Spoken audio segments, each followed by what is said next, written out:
I think with manufacturing, it's a tough one, especially in a creative business where you start out hand making things yourself. It's obviously very, very personal to you. And when I handed the production outside of hand making it myself, I felt like I was like handing over a child. So it's definitely a very personal thing, I think, especially if it's, if it's that close to your heart. But, you've just got to go and spend time in the marketplace where you want to get it manufactured, do your research. I think manufacturing any business, it's one of the biggest, I guess, problems in a way, but once you get it right, it obviously is one of your biggest profits. So it does take a while, and be patient with it, but definitely a lot of research is needed and trial and error. That's a really good question, actually, because a lot of people look at the brand and think that it just kind of evolved that way. There's a lot that goes into brand communications, and for us, obviously Samantha is my name, so it was very organic and very personal. For a long time, if you look back over our logos and things, you'll see the evolution of our corporate identity. So about 2 years ago, we engaged a company to redo our corporate identity. The brand had kind of got to a stage where we were looking to mature it and really solidify it as a global brand. So there's elements that they have looked after corporate and I guess blanket across the brand that are maintained, but the brand elements on a daily basis are from myself and the marketing team internally.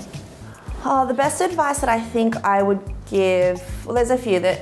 I think one, you have to be passionate about it, whether it's a product or a service, whatever you're offering. Don't start your own business just because you want to work for yourself. You have to be passionate because it's going to be really hard. And I think that the thing that gets you through and gets you out of bed on those days when it's really, really hard is that passion. So passion is first and foremost. And I think the realization up front that it's going to be a long road, and to have the patience, especially if it's a branded offer, whether it be in fashion or a different field. If it's a branded offer, you have to be very patient with that, because if you force brands opportunistically, a lot of the time it can be brand damaging. So I think, having a huge dream and an aspiration, but chasing it at a pace that is organic to the brand. Oh look, I have probably the worst time management skills of anyone I know, and in the beginning it was even worse. So look, there's no easy way to do it in the beginning. You just have to do it, call on friends and family who are supporting you to help you where they can. Take help, don't say no to help, because if they love you and believe in you, they want to help you. But yeah, there's no balance, or it's hard in the beginning. And I think that once you accept that fact, that's when you're like, all right, let's get it done. We got the attention of international buyers just by spending time in international markets. I think our product is very red carpet friendly. It's such a big product that, celebrities were wearing it. A-list celebrities were wearing it, which automatically gets the attention of international buyers. But yeah, I think just by making yourself and your product available, and there's distribution channels now on social media that you can reach people directly. You can tweet at people, you can Instagram at people. It's a lot easier now, I think, to have touch points with international buyers or media than it's ever been. So I would encourage people to do it strategically. Put thought into your communications too. You can imagine international buyers and media getting bombarded with brands, so make it special and make it concise, and definitely outreach to them. There's no 2 days that are the same. My life in New York is incredibly design focused. So when I'm there, I'm kind of like in this creative bubble where I essentially would sit down and do a collection within, 3 or 4 weeks, but I'm really invested in that collection. Then when I'm in Australia, majority of my team is based here, so it's very team focused. It's, planning, it's publicity and events. So it's kind of like I split between these two worlds, which took me a little while to get used to when I first started doing it. But it's kind of we design so many different categories and collections a year now. It's kind of great to break it up and then kind of throw yourself back into it, and vice versa.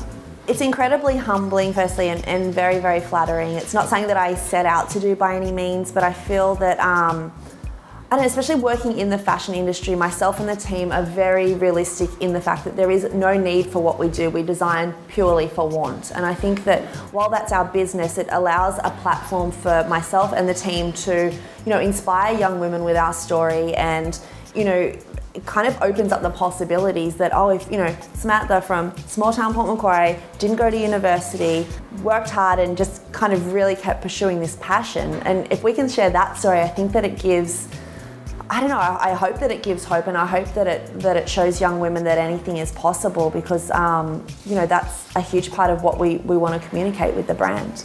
The advice that I would give would be to really believe in yourself. There's no right or wrong. There's to maintain that honesty and maintain things that are important to you. And I think that, you know, taking risks, if it's not worth the risk, it's probably not worth doing. And I think that, you know, really having that courage to take the jump, and there's usually no right time to do things like that as well, especially if it's something that's so high risk. And, you know, really believe in yourself. And I think that there'd be nothing worse than, you know, if you die wondering. And I don't say that in a flippant manner at all, because I think that if you really truly believe in something, then you will make it happen.